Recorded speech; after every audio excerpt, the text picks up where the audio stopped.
This is the LarryInFishers.com podcast. I'm Larry Landon. My guest for this podcast is Braden Bear Lentz. Braden is the editor of a local news website in Loogootee, Indiana. It's called the Loogootee Times. You find it by going to LooGooteeTimes.com. So, Braden, thanks for joining me today. Hello, it's quite a pleasure to be on your show. Well, and I invited you to come on here because on my news blog that I write locally here in Fishers, I do write about some larger subjects. And one subject I've tried to write about, and has always been a concern of mine in recent years, is this whole idea of news deserts. And it's particularly true of places like Loogootee. Now, just for my understanding is you did study journalism at Indiana University, and you're now writing this local news website. And for full disclosure, for everybody watching and listening, why did I choose Loogootee Times? Well, my dad was a graduate of Loogootee High School in the 1940s. My mother, in very young years, was in Daviess County, right across the county line, and spent most of her formative years in Indianapolis, but had memories of that time in Daviess County, and we visited there many times to see her relatives and my dad's. I still have a few cousins living in and around the Loogootee area. So I guess with my first question after disclosing that is, with all the choices you had as a graduate of Indiana University, why plunge into a local news website in Loogootee? Well, first of all, I wanted to first get started in actually in Indianapolis, trying to work at a regular news station there. All of that did not work out after my sophomore year in school when I figured out that there's a much smaller market for news here in Loogootee after the loss of the Martin County Journal. And then about 10 years ago, the Loogootee Tribune was later shut down in Loogootee. But I really wanted to, my grandparents are from here. My grandmother worked as a bank teller and later an assistant to a loan officer at German American Bank. My grandfather was also the head store manager for close to 40 years over at numerous JC locations in Martin County, Indiana, Southern Indiana, most of that stuff. So we have a lot of ties here. And my mom is also a graduate of Loogootee High School, class of 2000. So I thought this is a wonderful place to not only get started with news, but it's been a news desert for quite a while. And I thought to myself that after the journal left in 2024, that I plunge into local journalism and I plunge into it here in Loogootee with a big heart, a big mind, because I wanted to really impact and change things here in Martin and Daviess County. So. Well, yeah, it's a great idea, and I have to hand it to you. You're a college graduate. You're starting out. I started my local news blog 13 years ago after I retired as kind of a volunteer thing for the most part. So I have to hand it to you. You're taking a lot more risk with this. But before we talk more about your site, and I do want to do that, I do want to talk about a recent news story I'm sure you covered extensively, the severe weather you experienced in Loogootee. I think it was in mid-March, if I remember correctly. So, did the National Weather Service ever determine whether all that damage that happened in Loogootee as a result of that storm, was it a tornado, straight line winds, or was there ever a definitive answer on that? The answer that I got was that it was actually an EF1 to EF2 tornado that impacted the area of Martin and then parts of Daviess County in Loogootee. And the storm really sideswiped right past our office here. It actually impacted where my grandparents lived. So it was actually an EF2 tornado. So. I was going to say that one thing that I noticed, and I saw a lot of damage on social media uh, about what happened there in Loogootee. But one of the things that happened that I think impacted the city more than anything else is the closure of the post office. Because anybody knows in a small city like Loogootee, the post office is a very important part of the community. So, is your post office back open yet? The post office is now back open. We just posted that story last week. It's one of our most viewed stories on our page so far because I actually dove into original reporting, asked a journalist or asked a mail office worker over at Washington, Indiana to see if it was reopened. The main mailboxes are open, but it's going to take a while for where you could get packages and deliveries. That's going to be a little bit longer. So it might take a week or two for that to actually open up all the way. So do you think the city has cleaned up mostly from that, or are you still in a cleanup mode around town? There's been a lot of cleanup effort. I do believe that we've made a lot of progress, and we are seeing about 98 to 99% of the city back to normal. And I believe, yeah, the city's really cleaned up very, very well. And the post office will be back open soon. Not only that, but I do see some damage in other places, but we're really rebuilding strong here in Loogootee. Getting back to your site that you do, it appears you really take, as you mentioned earlier, you're doing original reporting. You've taken on a lot of the load of writing for your site. Now, Loogootee is a city of about 2,600. I think that's where it was in the last census. Now, obviously, you don't generate a lot of news unless, of course, there's a big storm or something like that. There is news to cover, though, and for one person to cover all the news, even in a small town, that can be a little taxing. So, how do you work at doing all this as essentially a one-man band? I pretty much learned how to make do with being a one-man band. I've been trying to get staff and people involved in our journalism coverage, but most of all, it's been mostly me doing it because I haven't been able to find people mostly. And I learned how to actually be more of a self-starter in my life. My parents and my grandparents helped me with that.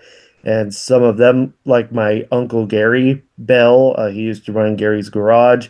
He taught me a lot about being not only a very big self starter, but also running a business by myself until we can fully and completely begin getting it off the ground. And this podcast will do a good job at growing our brand a lot because that's our number one goal is to continue growing the Loogootee Times and make it a national powerhouse in news and grow it from just a local level to more of a recognizable level.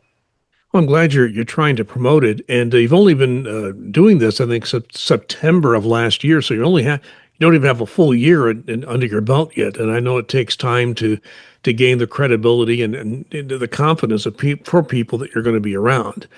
And you mentioned the Loogootee Tribune, and I got to tell you about that because I'm 73 years old myself. When I was a young man, my father, again, we lived in Indianapolis, but he always wanted to know what was going on in Loogootee. And if you subscribed to the Loogootee Tribune, you knew everything that was going on in Loogootee, down to when somebody had a tea or a meeting or just the smallest thing was listed in that weekly newspaper, which, started publishing, Brandon, in 1866 in the wake of the Civil War ending.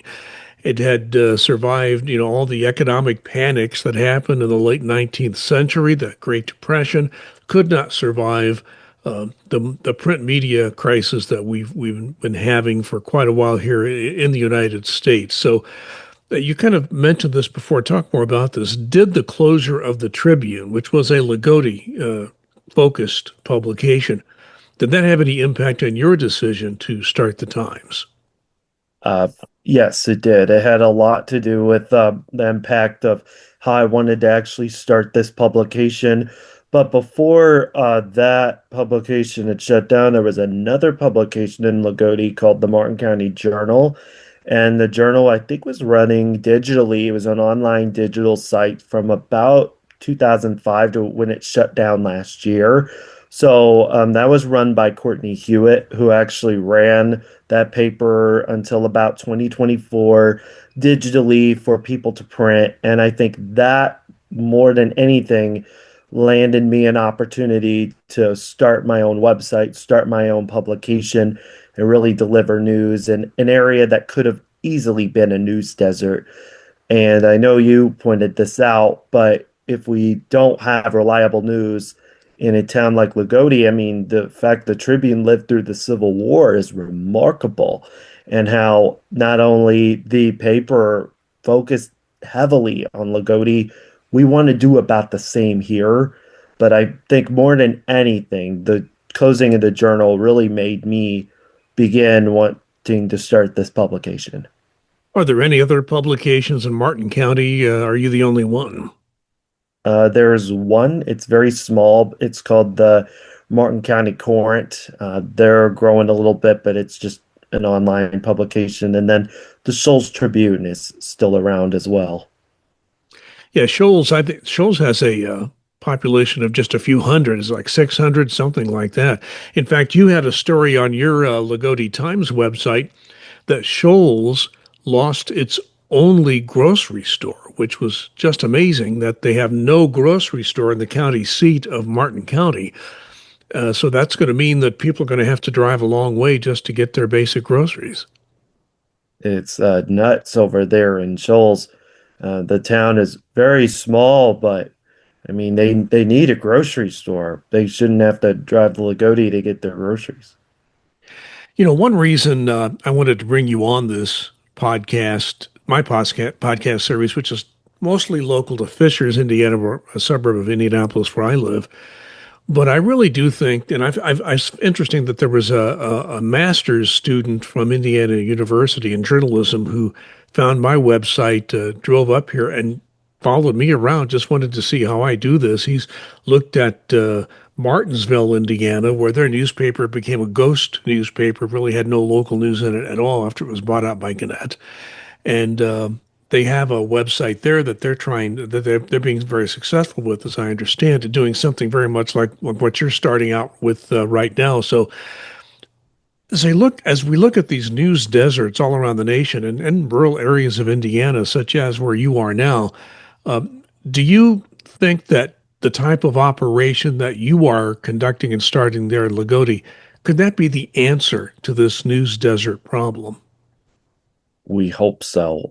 We're very confident, and we hope that involving into social media, of course, we have a Twitter page, we have a Facebook and Instagram, but for some of those people that do not have access to some of this stuff like basic internet or basic computer skills or basic phone skills, it's very important that we really focus in on those people. I'm blessed to live in a community where people still actually read the newspaper, like a physical newspaper, and they're dying for that, and we're wanting to bring it out to them. But for right now, we're just trying to tailor to not just an audience on Facebook, not just an audience on social media, but also later, I think news deserts in general are struggling with one thing, and they're struggling to make finances flow as times are changing and evolve with the times that are changing. TikTok is very popular, YouTube is very popular, and so we're trying to dive in more to social media, and we're also trying to dive into more issues related to city government and not just what everybody is talking about. So we want to make sure that we're focused, and I think that is why I think a lot of news deserts exist. And unfortunately, a lot of people, especially older people, don't want to integrate with the times. But someone like me who's young, who's ambitious, who just graduated from college, learning about some of the new skills that are in journalism today, I think it's very important. Yeah, I think news deserts might be done after this publication. Yeah, and your comment about print media is really interesting because there are still a lot of people, especially in a small town, who want to pick up that print newspaper and read it. But as you well know, there are two big obstacles to that. One's just the cost of producing a print edition, and secondly, the distribution challenges that you have. But do you have a long-term plan to maybe do something weekly, monthly, any kind of print edition, or is that far off in the future? More for the future right now, but we're hoping to possibly do weekly. And there were times that we were posting PDFs of our newsletters and our publications online, but for right now, we're just focused center online and nothing else. Yeah, I do look at your website, loogootetimes.com, and I do not see a lot of advertising there. Of course, you're new and you're trying to establish yourself, but you do have an area of your website where people who are readers have the option to donate to your operation. I've never done that. I've thought about it, but never have. Without disclosing any proprietary secrets, you might want to keep. Are you getting very much support with that donation button? Yes, I have been getting a lot more than I even expected.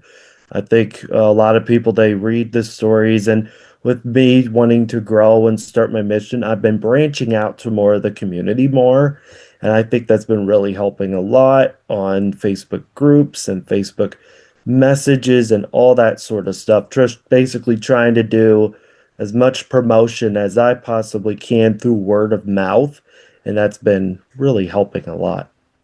Well, in a town like Loogootee, I mean, word of mouth is everything. So if you can get people talking about you, that's a very big part of the battle right there. And I think social media. I found this out just doing a little volunteer news blog here in Fishers, Indiana. If you're not on social media, people just don't know you're there, and that's how you market what you're doing. I don't think there's a more effective way to do that. I've found it very, very effective. So Well, I'm going to ask you this because one of the challenges I had, even though I'd lived in Fishers for many years before I started my news blog, I didn't know many of the powers that be. I didn't know the people on the city council or the school board and the department heads, people that you would deal with if you're doing a news website. But it took time, and they finally realized, hey, I'm going to be around for a while, and they liked what I was trying to do, to be more or less a straightforward news operation.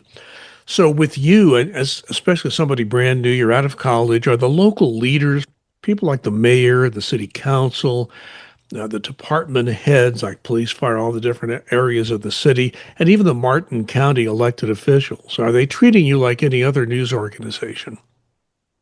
pretty much, we've been treated very well by most of the constituents and council members that we've been dealing with. I've have been invited to a few city board meetings, but for the most part, we've had to cover them virtually when I was in college, and so I couldn't actually go to the physical board meetings. I have been trying to go to the physical board meetings, and everybody's been treating me really well. It's a really nice community here, and I do genuinely believe that everybody's been treating me more like a journalist and less like just the average anybody. Have people given you feedback? Do they respect what you do, or have you had much feedback amongst the leaders, or just the people involved in the local community there? Have you had much feedback in that regard? I have had a lot of positive feedback from the people that actually are in our community. I feel like our community's actually embracing this news site very well. They're actually embracing journalism a little well again, which was very positive to see. Of course, now with us and in the current, of course, we've been trying our best to cover city government and city news. We had a big election last year, and I actually was had the opportunity to cover that a lot from the city end. And I thought that was very, very helpful to really, for the first time, meet some of the people that were also our elected officials, our council members, and it really helped grow in a relationship with them during last year's election. That's true. And of course, in Indiana, we don't have an election after a presidential election year, so you're getting a year off in elections this year, but you're right back into it next year, at least at the county level. I know you'll certainly have elections there. If someone is listening to this podcast or watching it on YouTube and thinking about starting a local news site online, I get this question all the time, and I'm interested in your perspective from where you sit. After several months of publishing the Loogootee Times, what advice would you offer somebody who want to try to do what you are doing? What I would encourage people is go out of your comfort zone. I think going out of your comfort zone is very important. I not only think that that's important for just wanting to make connections and talk to city council members and talk to the board and the mayor, it's very important for everyday life because when I was in college, I was working for several publications, but nobody really taught me on how to interact with people, but I had to learn that on my own, and I found that to be very effective. And so, if there is actually, like, for example, there's many different news deserts across this state and across the country. And I feel like if we have a lot more young people that are more ambitious like me, who are getting out of college or getting out of high school and really want to start something, really want to start a news publication, it's very easy to start a website. It can be sometimes harder to find the ways to learn how to print, but if that involves digital printing, do that. If that involves covering government, do that. And so it's very important that we get our kids, especially our young kids, who want to actually live in areas like Loogootee and rural areas, which of course, many kids struggle to do that. They want to go to the big cities or something like that. But it's very, I mean, if you want to actually make a difference, making a difference begins in the small towns. Making a difference begins in creating a community here and helping the community channel whatever they feel or however they feel about the government and freely and openly express that, which that's my biggest advice I would give to somebody out of college or someone who's starting in this field, that it's very easy to start a website. It can sometimes be harder to print, but it's very important that you communicate and really make a difference in a small community like Lagodi. And I spent my time years ago. I was in journalism from the late 70s to the early 80s, and I worked in places like Network Indiana, some big markets. And I'll tell you, working in a small town where you know everybody and you are kind of the center of the media landscape and you're not competing with a lot of other people, there's a lot to be said for that. I think I think that's a strength. And if you get into a smaller area and you establish yourself, it's amazing how you will enjoy that. And I think from what I'm hearing you say, that's where you're getting a lot of your incentive to continue this. Yeah, for the most part. I was going to say on another part of this is a lot of people I know who are journalists anymore. They don't go to the meetings in person. They watch the videos, and there's new state laws. A lot of these local governments that they don't already are required now to put these meetings, these public meetings, on video, live stream, recorded, and so forth. But I'd have to say that you've mentioned this, and I'd like you to talk more about this. I've done it both ways, and there is so much strength to make those personal connections with the people you're covering, to be at the meeting. And when they see you at the meeting, they know you're more serious about covering them.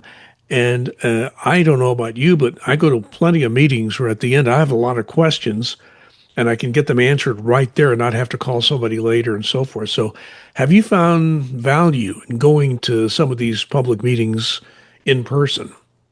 I found a lot of value in covering the local meetings. They tend to respond to me better when I'm actually going to the meetings instead of viewing them online, because a lot of the people there might not have the professional journalism experience or the professional community engagement experience, and they just go there to pretty much in Lagodi. Most of the people are there to view or cause controversy, but we're here to try to bridge the gap with that, especially when I've been attending the meetings.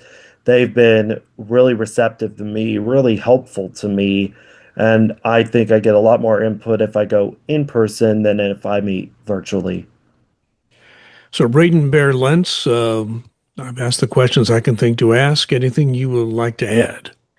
I would like to add that you can go visit our website at www.loogootetimes.com. You can also follow us on Twitter at big_LOOGOOTEE. And you can follow us on Facebook and also Instagram as well. I was going to ask you one last question before we wrap this up. One thing that I have always found is a very big thing in Lagodi sports, particularly high school basketball. How do you plan to cover that? We plan to sometimes cover sports very sometimes periodically. The first story that I did was about volleyball, and a lot of people responded to it with a lot of mixed emotions. We try to cover some basketball, but more people feel like they have seen or watched or can research basketball and other sports. So we've been more trying to focus and center in on government and city government and then what's going on in the Loogootee community. But we do some sports from time to time. Yeah, sports are big where I live in Fishers, but yet I find other people are covering it pretty well. So I've never really tried to do that.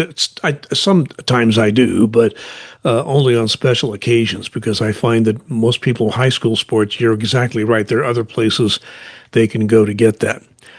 Braden Bear Lutz, best of luck to you, and thank you so much for sharing some time with me. I really enjoyed talking to you today. Thank you very much, Larry.